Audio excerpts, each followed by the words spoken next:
so excited for what you are about to see, because the gentleman who will be presenting is a very dear friend and a very beloved associate. But before we get to them, you saw some of our sponsors. We're very proud to have new sponsors that didn't even make it into the video yet. So I just want to acknowledge for just a moment the Mark A. Levin Philanthropic Fund, John and Amy Israel Pregelman, and our newest sponsor, Dr. Bruce and Leslie Zaffron. So those of you who have been with us for the last 2 days and now today, we have had some wonderful programs. Thousands of people have been enjoying them, and we couldn't be more excited. Now, tonight at 8 o'clock, you will come back, I hope, and watch an amazing concert with Aaron Kula and the Klezmer Company Jazz Orchestra. 10 musicians, 4 talented performers. We have Oscar Cheda. We have Laura Turnbull, and we have Lindsay Forgy, and myself. And so it's called From Borscht to Broadway and the Legacy of 2nd Avenue. I hope you'll come back at 8 o'clock to enjoy our wonderful concert. And then tomorrow, the last day of our Why I Love Yiddish Fest 2021 Purim edition, we are going to have at 12 o'clock live from the Levis JCC in Boca Raton. We're going to do something we call Chaplap, children's stories, Kindermeises. My mother, Professor Miriam Hoffman, translated Dr. Seuss and Rudyard Kipling into Yiddish, and then she translated a beautiful story called Die Wollene Jiden by Schicke Dries, and she called it The Little Ball Made Out of Wool. And I will be doing a Yiddish beautiful children's story in English, translated from the Yiddish. So we have Yiddish Dr. Seuss, we have English Schicke Dries. That's at 12 o'clock tomorrow. And then we close our festival at 2 o'clock tomorrow with the great Megillah cycle that Shane Baker and the Congress for Jewish Culture produced last week. They've had thousands of views. It's directed, narrated, and starring Mike Burstyn, who is a legend and my idol, who was in the original Megillah leader.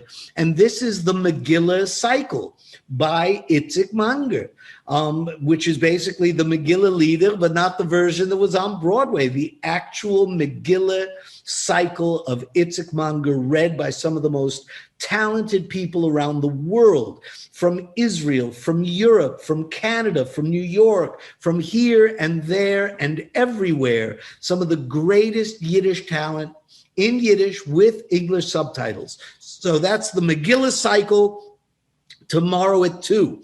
And then we finish our festival, but then we keep going. On Monday, we're starting a new play reading series, a Why I Love New Plays, and a reading series. And the first one on Monday is going to be 2 plays, one called A Mensch for Mom and Leaving Evelyn. And so there are going to be 2 short plays together, read by professional actors, and that is to find new works that maybe we can produce someday in the future when COVID is finally gone into history. Pui, soll da werden. And then on Tuesday, we're starting a weekly series. Every Tuesday at 7 o'clock, we are going to have my schmoozing with Avi. And every week, we're going to have a different person from around the world, people who do important things in the Jewish cultural world. We're going to rebroadcast our boogie woogie mystic, Philip Namenworth, from this festival. But every week, as a matter of fact, the second one in March, the second Tuesday, we have Neil Hoffman, no relation, who created Mensch on a Bench. And then the third week, we're going to do something with the American Guild of Judaic Art, introducing new and classic Jewish artists. And every week will be something else. So please keep coming back to watch our programs. I would like to introduce our next guest. The program, of course, is called Boxing, Wrestling, and Tilting at Windmills, the cartoons of Sholem Asch in the Yiddish press. And the gentleman who is doing it is actually the great grandson of Sholem Asch. And he wanted me to tell you about a wonderful program that you can find on YouTube called Asch Wednesday 2021. I was very honored to be a small part of it, reading a letter from Itzik Manger to the great Sholem Asch, both of whom are my idols, one from my childhood, one from my adulthood. Those of you who may not know, Sholem Asch was one of the greatest Yiddish and Jewish writers of all time, but I will let David Mazauer tell you more about that. David, would you care to join me, please? There he is. Shalom Aleichem, mein teure Chaver. How are you? Great to be with you. Great to be with the festival. I wish I was at the Betsy Hotel. Yes. Yes, here I am live at the beautiful Betsy Hotel South Beach in the gallery surrounded by the art of Alessandro Sarno. And so it's wonderful to be here, our biggest sponsor, the Betsy Hotel. It's such a great place. Where are you right now? I am sitting in my office at the Yiddish Book Center in Western Massachusetts. Wonderful. And I'm sure the weather is warm and beautiful. It's warming. Good. I'm happy to hear it. Good. Well, I hope you stay safe. I hope you stay healthy. I will see you after your wonderful lecture. Ladies and gentlemen, you're in good hands with the great David Mazauer. Thank you. Enjoy. Avi, thank you so much. Thank you also for being part of the recent Ash Wednesday extravaganza, which was a huge amount of fun with a serious purpose, but also a lot of fun. And it's great to be back with Why I Love Yiddish Fest. So what I'm going to present today is really a slightly different take on my great-grandfather. And it's something that I've been slowly gathering interest in, I guess, for about 15 years. In fact, I just found today a cartoon from, I think, 1909 that's entitled A Gast auf a Weile, Seht auf a Mile. So a guest for a while sees for a mile. And that came from Yivo in 2006. That was the first cartoon of Sholem Asch I think I became aware of.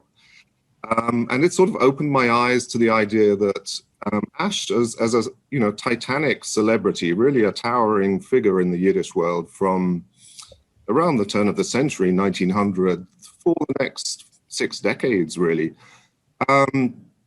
He was such a celebrity that his every coming and going, his every controversial speech, his play hits in New York or Warsaw, all of this was covered in the press, and not only covered in reporting form, but often in the form of cartoons, caricatures, drawings, and so on.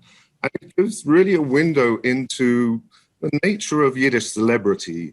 And I think it's probably fair to say that nobody was more cartoons than Sholem Asch, because he really kind of bestrode the Yiddish world and was somebody who readers of the Yiddish press were hugely interested in. So I'll just give a bit of a window into the nature of his celebrity and share some of these really wonderful cartoons with you over the next half hour or so. All right, so let me share my screen. Hopefully you can see that. I guess if Yep. You can see that okay? Cool. Yes, we're good. Great. All right. So as you can see, this is a presentation I actually put together just a few weeks ago. Let's see if we can advance. Letting me advance the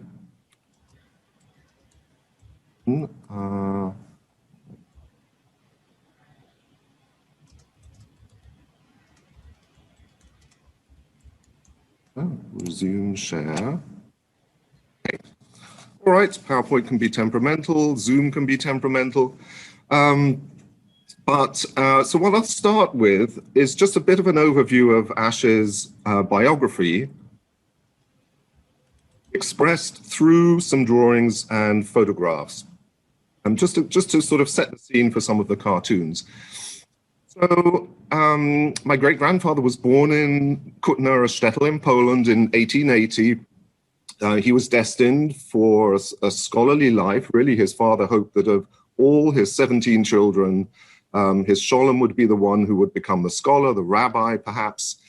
But that was a destiny he rejected in his mid-teens and left home and became a letter writer and eventually a young aspiring writer in Warsaw around the turn of the century in the circle around the great Peretz, the great Yiddish writer Peretz.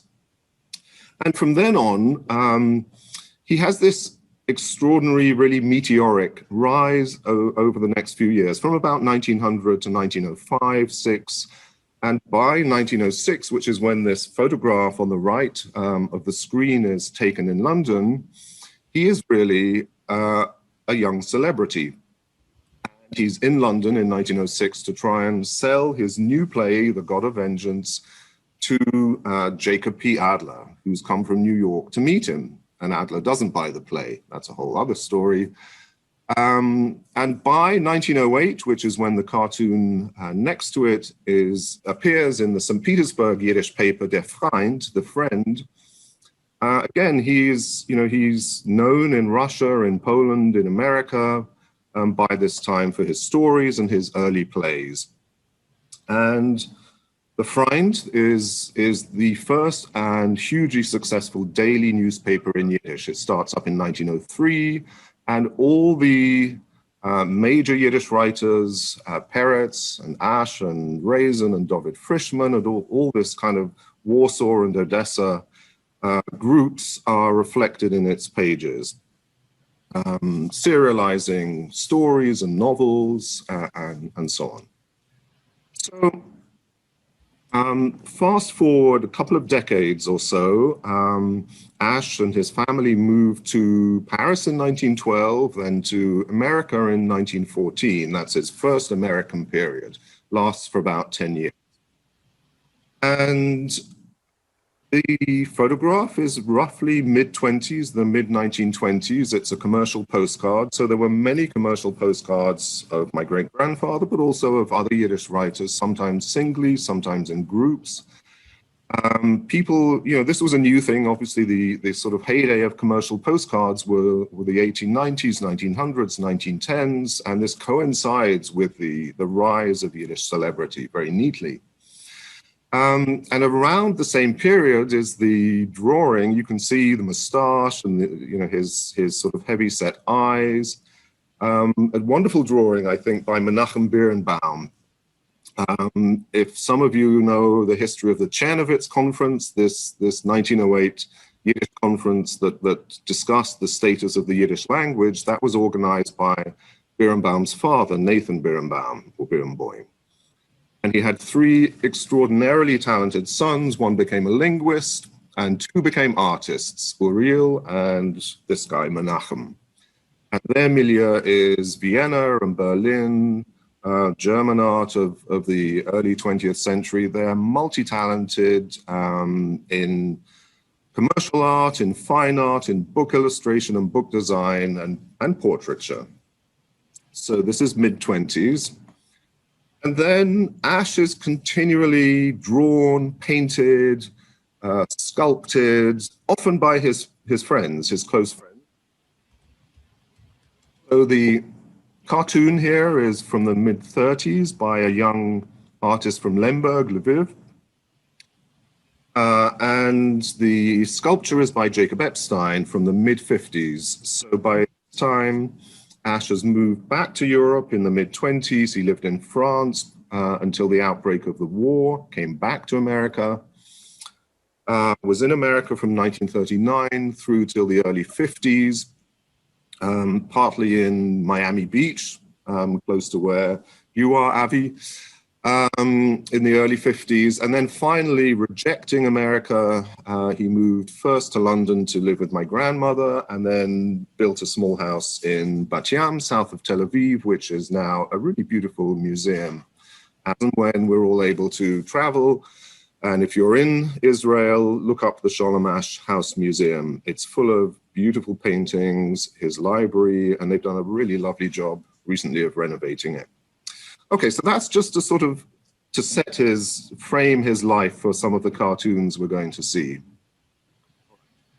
And before I get onto them, I'll just introduce the idea of the rise of the Yiddish press, because this is where the cartoons, just as the stories and novels, appear for a mass public. So most people are not buying Yiddish books as books, they're consuming them in their newspaper, in their periodical, journal. Only the more wealthy can afford to buy books. Why the print runs of Yiddish books are remarkably small. They're often in the hundreds, rarely more than 1,000, but the circulation of the papers is in the tens, even hundreds of thousands. And the newspapers are shared around, they're read in families, in cafes, in libraries, and that is where people really consume Yiddish literature.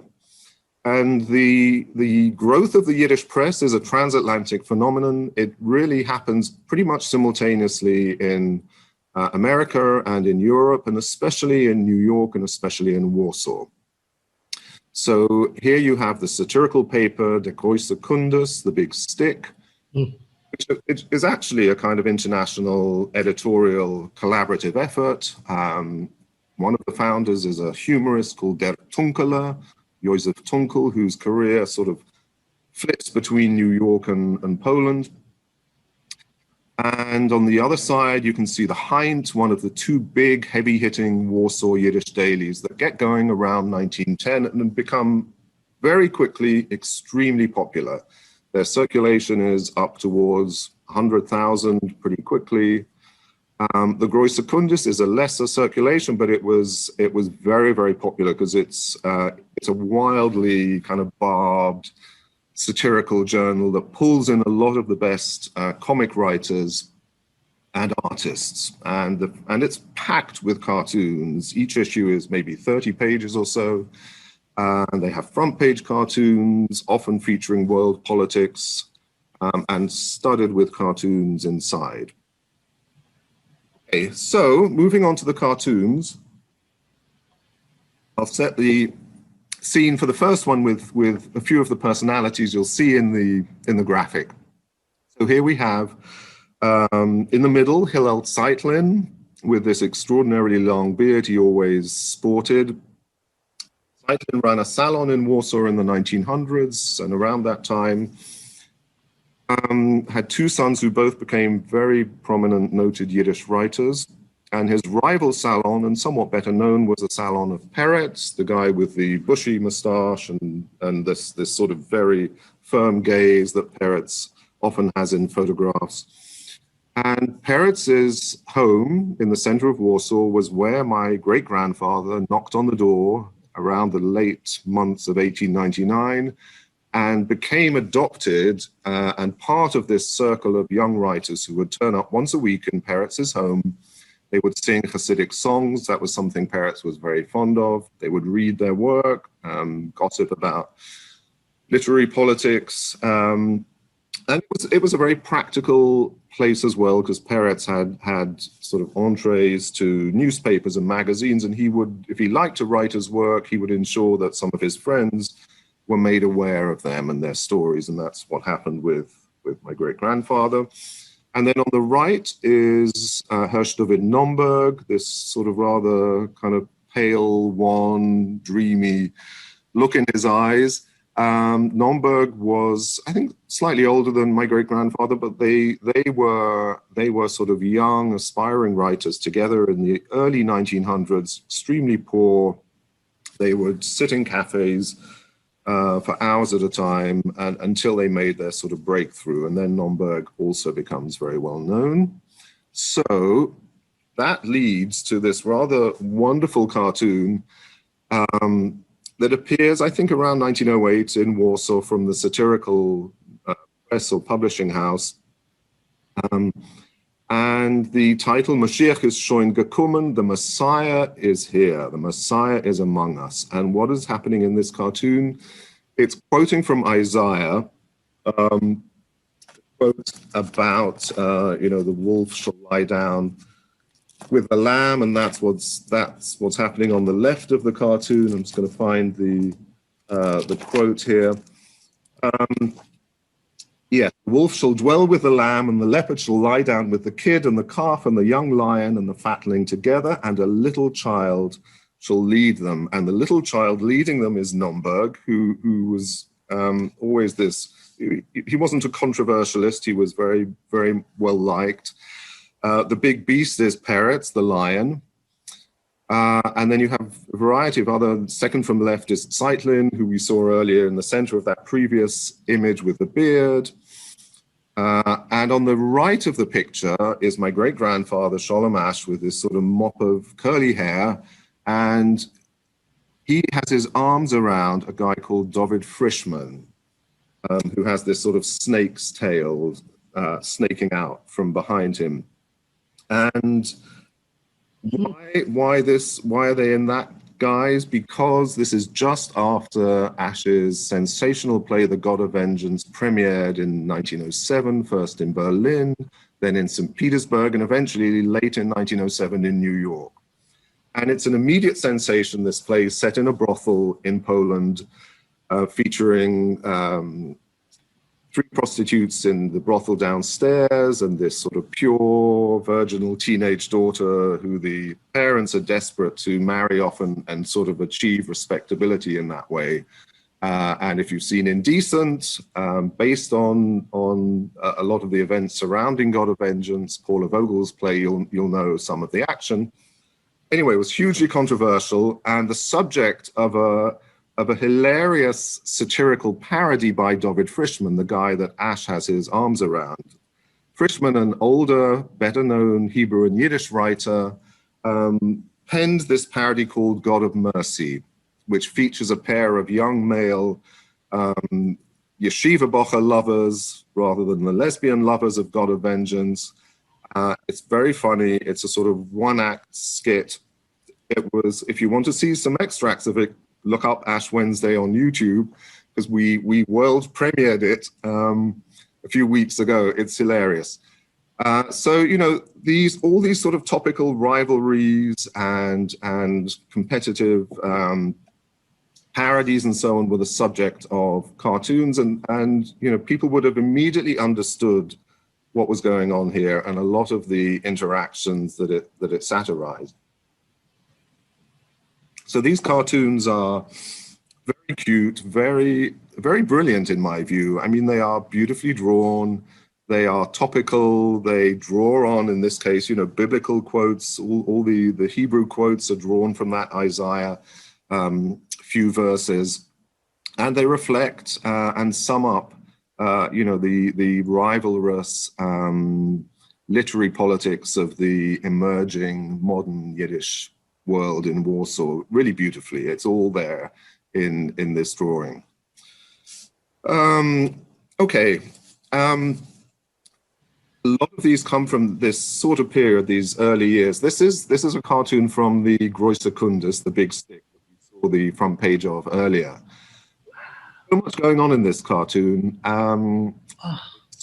It's really hard to sum it all up, but basically you have Sholem Asch in the middle, hanging from a pen that is carried on the shoulders of Abe Kahn, the editor of the Forwards, the guy on the right, and on the other side is Dr. Chaim Żytlowski, editor of a rival sort of highbrow literary political magazine called Naya Leben, New Life.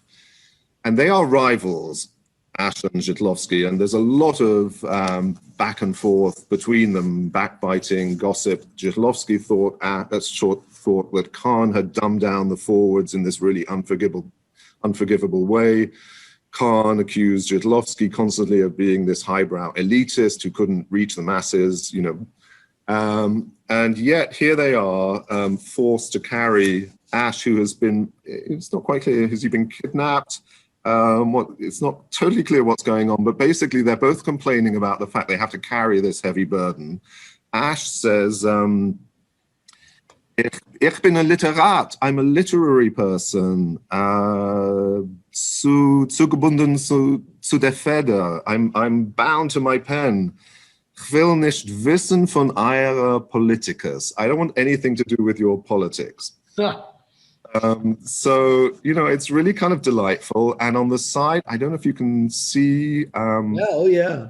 Can you see there are the three prostitutes from God of Vengeance on the side, as Rosa, the cartoonist, calls them the borders, the borders, but it's also could be construed as some sort of a word that also has its roots in brothel. Anyway, they are bemoaning the fact that Asch is in America and has abandoned his Polish readership. This is 1909, Asch's first journey to America, which lasts for about 10 months, 1909 to 10. So there's a sort of cute interplay here between the Polish and the American literary worlds, and the two of them are saying, "Oi, wo schleppen sie unser Sholem? Where are they taking our Sholem? What are they doing with our beloved Sholem Asch?" And the third one says, "Don't worry, he'll tire of America soon enough, and he'll come back to us." So it references God of Vengeance.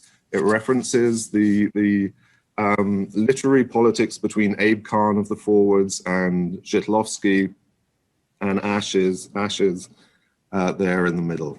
David, Yes. May I ask a question? This is so fascinating. I am just blown away because I love the Kundis. I have a lot of illustrations from the Kundis. Did you notice in here that they're not wearing shoes and Yes. that their feet look almost like apes? Right? True. That's true. So that is not, as far as I know, directly referenced in the cartoon, in the text, in the dialogue. No, it's not in the dialogue, but No. boy, I mean, if I had to, if somebody asked me, who are these guys? I'd say, look, they're apes wearing human clothes and yeah, right. I don't know. Anyway, the politics are fascinating. That's a great point. And they look like they're in a chain gang or who knows what. And you're right, actually, you look at Zhitlowsky's body on the left. Yeah. Definitely portrayed with sort of hairy feet like that. You can sort of delve endlessly and sort of unpeel the layers of these cartoons because they are so rich in different sort of meanings, and sometimes very hard to actually work out what the immediate cause of them, what was the sort of particular controversy, what was the cafe gossip that sparked an idea for a cartoon in the cartoonist's minds. It's really hard to actually do that sort of excavation, that literary history detective work. So this again sets the scene for the cartoon you're about to see, which is all about the Yiddish theater, and it's from the same period, 1909-10, when Asch is in America for the first time, and plays are a big part of his professional writing life and a big part of his income. If you can sell a play and it plays for dozens or better still hundreds of performances, that's a much more a much better source of income than selling stories. So some of the personalities we'll see reflected in the cartoon. Once again, Abe Khan, the editor of the New York Forwards paper, the world's biggest selling and best known Yiddish daily of all time. That's him at the bottom. Then you have Jacob Adler with this. He often liked to be photographed in this sort of classical side-on pose, like a sort of Roman emperor. And he was an incredibly handsome man and had women constantly flocking around him. On his right, Kenny Lipton, perhaps the best-known dramatic actress of the golden age of the New York Yiddish theater in the 1890s and early 1900s. And a little hint of the sort of buzz outside the People's Theater in that picture in the bottom right of the screen, one of the main Yiddish theaters in New York in the 1900s. And the Thalia Theater, another big Yiddish theater on 2nd Avenue, a poster again from the early 1900s on the left. So you would see these posters on the street, out in the theater windows, of course. You can see some of them in the background on that People's Theater photograph, but also in a kosher restaurant, in shops and supporters of the theater, in photographers' studios, and so on. You would see these enormous Yiddish posters all over the Lower East Side.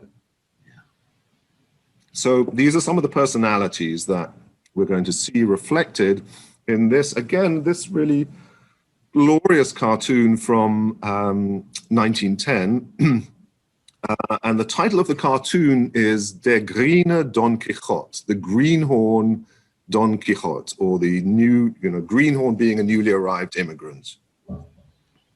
So Asch is actually a greenhorn in the sense that he has only been in America a few months. But despite that, here he is on his horse called Chutzpah, tilting at a windmill labeled Schund, Schund being the pejorative term for the vast swathes of popular theater, operetta, musical comedy, everything that wasn't, high art in the eyes of the critics, but everything that the public basically loved about the Yiddish theater. And there was this constant sense that the Yiddish theater was not highbrow enough, it was full of just silly song and dance routines and should have been on a much higher level.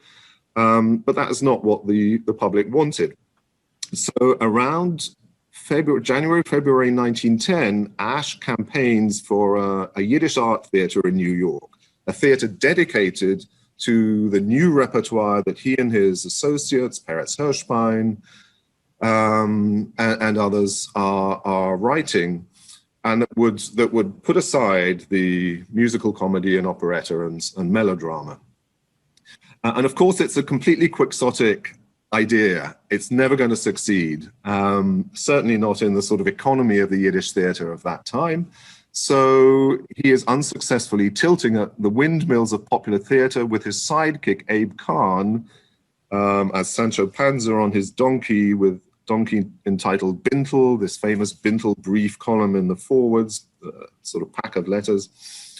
So Kahn's paper is the vehicle for Asch to campaign for a better Yiddish theater, and in the background are the windmills of the, I have to read them, the People's Theater, the Italia Theater, and so on.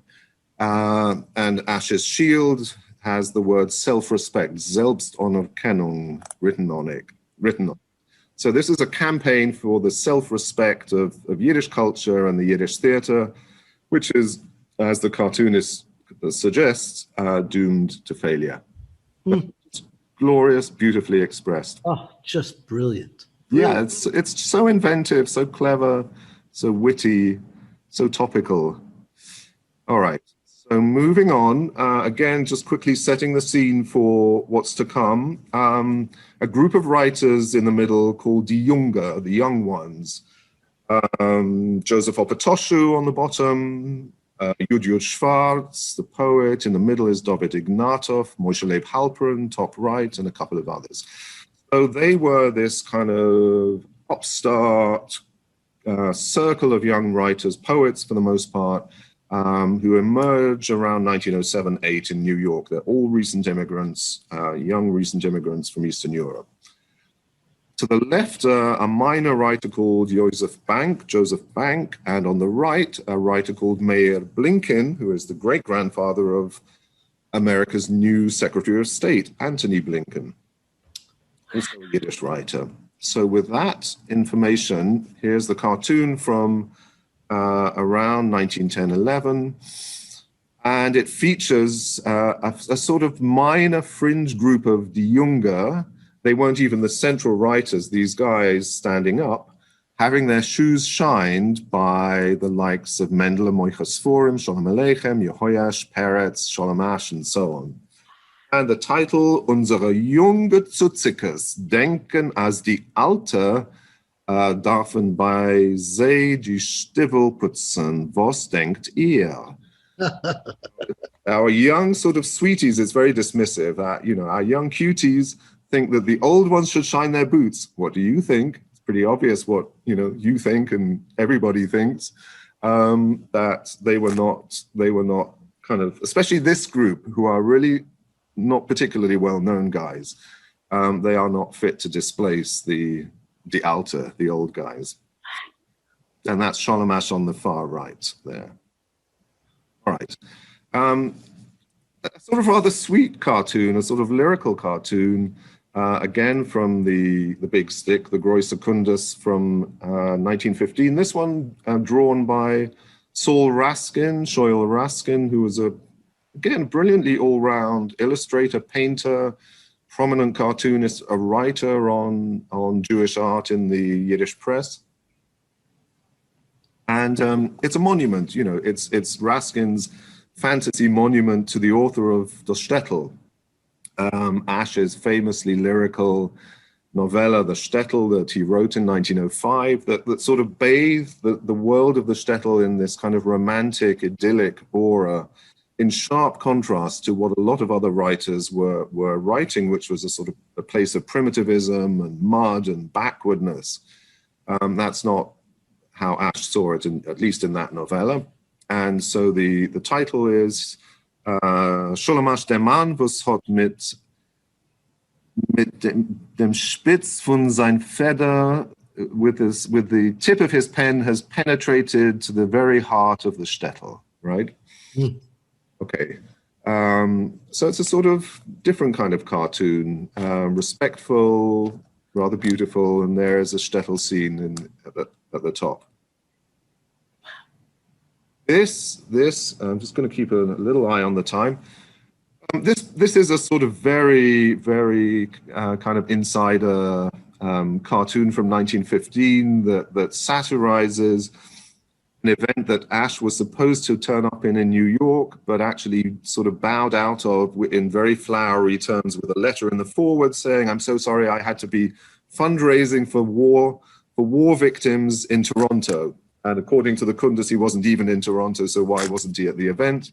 In New York in 1915. So he says for the line below the cartoon, Herr Asch für sein Bluff verdient sein Straf. So for a joke like that, you deserve this punishment. Huh. So again, you know, just a lot of comedy, a lot of satire. There's a whole series. Okay, I got this wrong. This is not the forewords. It's actually satirizing the forewords. It's again the Große Kundus, the Big Stick. They run a whole series in 1915 called 3-in-1. And the 3-in-1 trope or conceit is a mix of, on the right, what your friends think of you. So Sholem Asch's friends think he's a great artist and a great intellectual. What your enemies think of you. So in Asch's case, his enemies think he's a big mouth with big fists. And der Emes, with the truth of the thing, is in this case, the Emes is that Asch is a feinem Blatt, was deckt zu die Schande von vorwärts. Leaf hiding the shame of the forwards. So this is politics. This is about the forwards politics. Sort of increasingly, a paper that's increasingly abandoned its socialist roots. It's moving to the right on Zionism and issues like that. And they maintain respectability by hiring writers like Asch, all right? So it's cute, it's very, very, very, very clever. He did have a big mouth, you know, he was a controversialist, so that's also true. Both things, I don't know that he thought of himself so much as an intellectual, but you know, who's to say? But it's a really lovely cartoon. All right, and both the previous two cartoons were by this artist Lola, so I just included as an illustration of the really many-sided talents of these people. Lola was also a prominent graphic artist in the Jewish world. This is a commercial ketubah design on the one side that he creates for and then much later, towards the end of his life in the 1950s, this large folio album of his East Side drawings, the Amulika East Side in Bilder, the side of yesteryear in pictures, comes out in Yiddish and English, and you can see his full name, Leon Israel, but better known, and therefore in brackets, Lola, his cartoon name, his pen name. Another very, very funny cartoon, I don't know the date of this one. It's probably early again, and it's certainly from the Große Kundis, and it references a controversy from Poland from 1907, where Asch weighed in, criticizing the decision of the rabbinate in I think it was Warsaw, it was certainly in Poland. Anyway, the story was that a small boy had died before being circumcised, and the religious authorities refused to let him be buried in a Jewish cemetery without being posthumously circumcised. And that Asch saw as a grotesque thing, and he wrote a sort of thundering article about how barbaric this would be. And so he was known as somebody who was not opposed to circumcision per se, but who had, weighed in on this particular controversy. And here he is holding back a moil, the circumciser, with his knife in hand, who's saying, "Oi, oi, oi, los mich, leave me alone to Yiddischen dem Eck." Now, Eck in Yiddish is a tip, a point, an extremity, and here, obviously, to sort of Jewify the penis, basically, to make Jewish the tip, to Yiddischen dem Eck. It's just a sort of crazy phrase in Yiddish. And Asch's words are rendered in thick Warsaw dialect, his own slang, really, the dialect he spoke. So instead of ich, it's yach for ich, which is exactly how he spoke. So he's saying, no, not on my watch, basically. All right. This is just a rather lovely drawing, a sort of wonderful drawing of New York Yiddish writers in a kibbutzani, a cafe, with some identifiable faces like Opatoshu. Asch is at the back, side on, standing up. And then some I can identify, some not, but there are a bunch of prominent writers portrayed. So then we get into the 20s, and the cartoon from the Heint, the great speculation frenzy. Asch is being tugged in all different directions by rival newspaper editors and by an identifiable figure on the left called Arnold Schiffman, who was Jewish, a very sort of assimilated Polish-Jewish theater manager and director, who's trying to pull him away from the sort of grasping yellow press editors who are on the right of the picture. Okay, I'm going to race through these. This is mid-20s, the Asch bomb blowing up der Jiddische Gas, the sort of Jewish street. It's just full of kind of commotion and controversy about Asch's plays. A lot of amateur companies were putting on Motka Ganef, the God of Vengeance, and it was often hugely controversial in the shtetl because, men and women were acting together. They were having to play lesbians in the case of God of Vengeance, and there would be tremendous arguments between parents and children, between communal authorities who didn't want them to maybe use a barn or a fire station or something for a play. So, there may be some of that going on here. This is a very, very cute cartoon again that references the Nobel Peace Prize from 1926 that went to a German diplomat who had supposedly created peace, which was, even at that time, people could see was sort of unraveling in Europe. And Asch is basically shown as complaining that I am Sholem, peace. So I am the man of peace. Why haven't I been given the Peace Prize?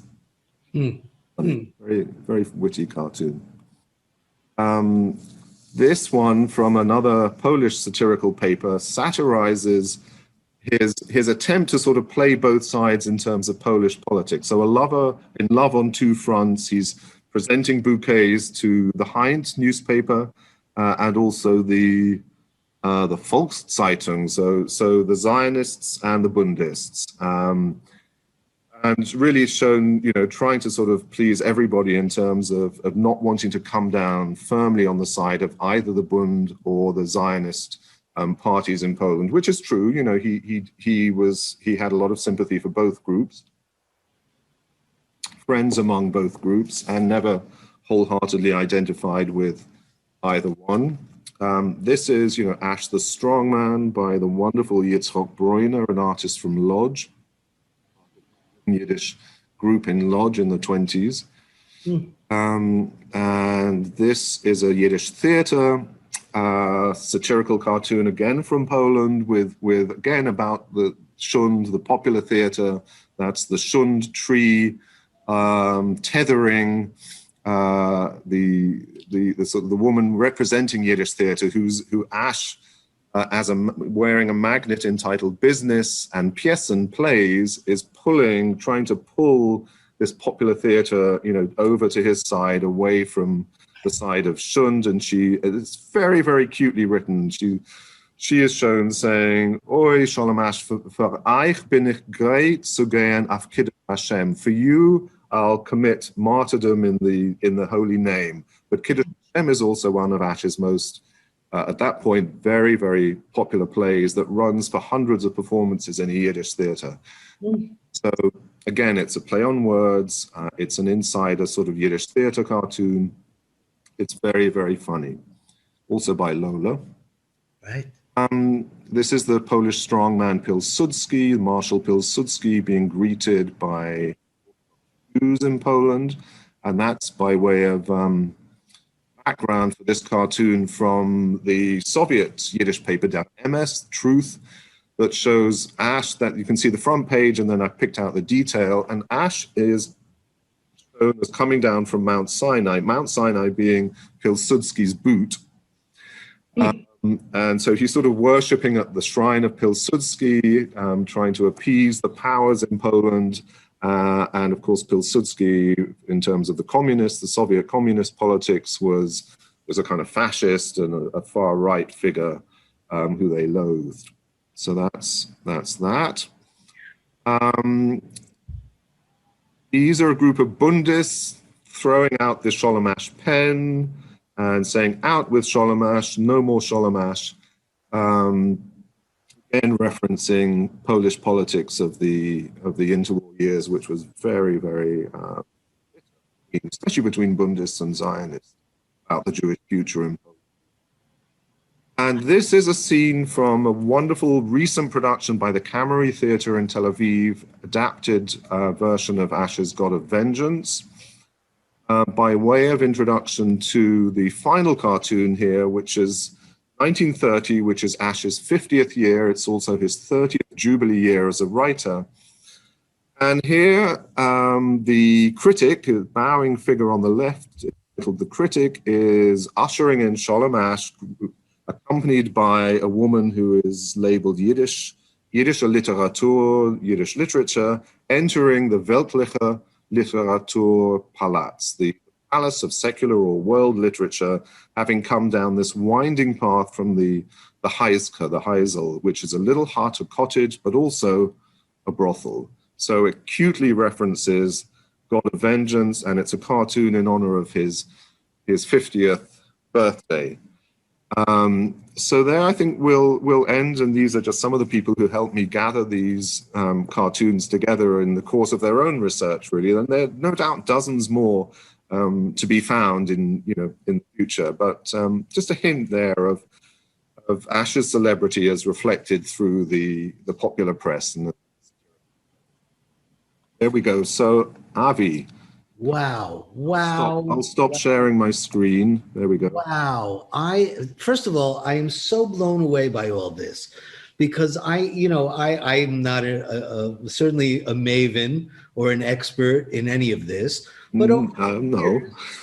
Over the years, I've certainly been exposed to so many elements of what you've talked about. The kundis is actually very important in the work my mother has done for the past 25 years. And in her book, The Key to Yiddish, her textbook, there are dozens and dozens of magnificent, actually, I'm going to share my screen for a second, because there are some amazing, and I find them so relevant today. Yes. This is Raskin, a folk von Schleppel. and you have the Jewish people in the wagon, the Yiddish folk, and the Radikalen, the radicals to the right, the Orthodoxen, schlepping to the left, a Volk von Schlepper. And the wagon stays in the same place. The Americans giving money to what was then the settlements in Israel. The wars, the Moses, the Geschmack Ma'acholim. I mean, this is stunning. So, I've been doing a lot of research into the Kundis. Right. And so I am fascinated. That was one of my favorites. Moses, who gave the 2 tablets. And the Jew says, look at this mass that I have to carry of Jewish literature. It's all your fault. And Moses says, was bin ich schuldig? It's not my fault. I just gave you 2 tablets. Look what you did. And so obviously there's an enormous amount. Here's Lola again from the Kundis. Right. Yeah, I mean, this is absolutely. And your mother Miriam's book, was at least one of the cartoons I showed is in that book. Yes. I think maybe the shtetl, the tip of the pen penetrating the heart of the shtetl cartoon, if I remember. Yeah, absolutely. Now, these are just, such a sort of unexplored, unappreciated vein of modern Jewish culture, these cartoons. I'm also incredibly fascinated by the politics, because, Abe Kahan is someone that I have done an enormous amount of research on because of the rise of David Levinsky. And he, of course, was such an important figure in Yiddish literature and the Yiddish cultural world and the Yiddish political world of that early time. And so I am fascinated by the allies and the enemies and the politics of that time. So, yeah, quite amazing. I took a couple of notes. The kibitzer, you mentioned the kibitzer was actually the first name for the Kundis. Right. Briefly, for the first year in 1907 or 9, the Kundis was actually called the kibitzer, and then it became the Kundis. You mentioned the tzutziks that were shining the shoes. Well, tzutzik is also, a tzotzke is to suck, the sucklings. Ah, the nice. Tzutzikis were also those who were still sucking at the breast of the great Yiddish writers that came before him. Yeah. I'm amazed that Lola wrote a book, The Amoleke East Side, right? The Once Upon a Time East Side. But he wrote it in 1915. So, in 1915, they were already talking, about the history, the once upon a time, the nostalgic East Side of the late 1880s. Yes. People are beginning to really work seriously on the cartoons. Eddie Portnoy at Evo, notably did a recent exhibit, which is online on the Evo website, about their political cartoons, about the anti-alien movement in the 20s in America, the early and mid 20s through to the door sort of slamming shut. And it is fascinating, as you look at the Kundis especially, to see the mix of sort of Jewish and world politics and Americans, a lot of American politics reflected for the Yiddish-speaking Jewish reader, but a huge amount about world events, the League of Nations, the rise of fascism, all of that. And they also talked a lot about the immigrant. It's amazing to me. There are beautiful illustrations in the Kundis about how the new Americans of that time, when your great-grandfather came to America, became an American, they no longer, not your great-grandfather, but many of the new immigrants didn't want the new immigrants to come. They were pushing against the immigration of those who came after them. And again, I find that so relevant to today. Yeah. Because, today we're living in a world, of course, of anti-immigrant, America first, but they were dealing with the same issues at the turn of the century. Yeah, so there's maybe no single figure who appears more in the pages of the Kundis than Uncle Sam. Right. Uncle Sam and the Statue of Liberty. That's right. That's absolutely right. Huge sort of variations on those two figures. Yeah, yeah. Stories of the day. Yeah, and the commentary on war and peace and the Jews who were dying for all the other countries, but had no home of their own, obviously pre, 1948 in the state of Israel. Yes. So fascinating, and so fascinating to hear about Sholem Asch, who again, I am so amazed by as such a great literary figure in the history of Yiddish literature and being rediscovered today, which is wonderful, and so much of the Yiddish literary world is being rediscovered today by so many people like yourself and Shane Baker and so many around the world, academicians, performers, singers. I love that Yiddish is having such a great renaissance thanks to people like you. So and of course you and we're all sort of discovering. I mean, I honestly, I feel the more I find out, the less I know, because you've just become aware of how we've just begun to scrape the surface of this culture and the literature and how much more there is to discover. And there's certainly, in terms of cartoons of Asch and others, a huge amount to be unearthed from the pages of the Yiddish press. Right. Well, thank you, David, for this wonderful, wonderful lecture. So interesting, so insightful. I want to remind all of you who are still watching, please go look up Asch Wednesday on YouTube, Asch Wednesday 2021. It's an amazing program, and I'm very honored to have been a part of it. David, you want to tell us what's up next for you and the Yiddish Book Center? A lot of public programs, I guess thinking about when the center might reopen to the public, which, will be a wonderful moment, hopefully at some point this year.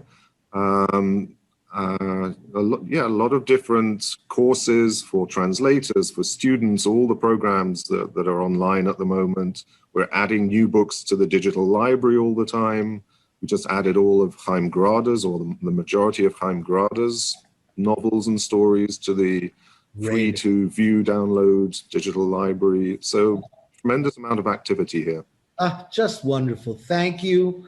Thanks so much. Ladies and gentlemen, if you don't know the Yiddish Book Center, then it's a crime against the Jewish humanity. Go to the Yiddish Book Center, see what they're doing, see all their offerings, take their classes, read the books, support their work because it's so important. One of the greatest Jewish organizations in the world today. Thank you, David. It's a pleasure. Thanks, Avi. I'll say goodbye. All right. And I will see you soon. Hopefully, Itzik Munger, May 30th. Wonderful. Wonderful. That'll be fun. We'll talk. Take care. All right. Thanks so much. Bye-bye. Ladies and gentlemen, thank you so much for joining this, what I think is a fascinating, unbelievably fascinating program. And I would like to just leave you with, the idea that we need your help too. Without your help, we can't bring you any of these things. Our sponsors are not enough because we need your help as well. And so please go to our website and support us in any way you can, because all of our programs are free to the public. Our Yiddish courses are not. They're very inexpensive, $60 for a 6-week, 1-hour-a-week course called Yiddish Fun 01, Fun 02, and Fun 03. You can find it on our website. Ladies and gentlemen, thank you.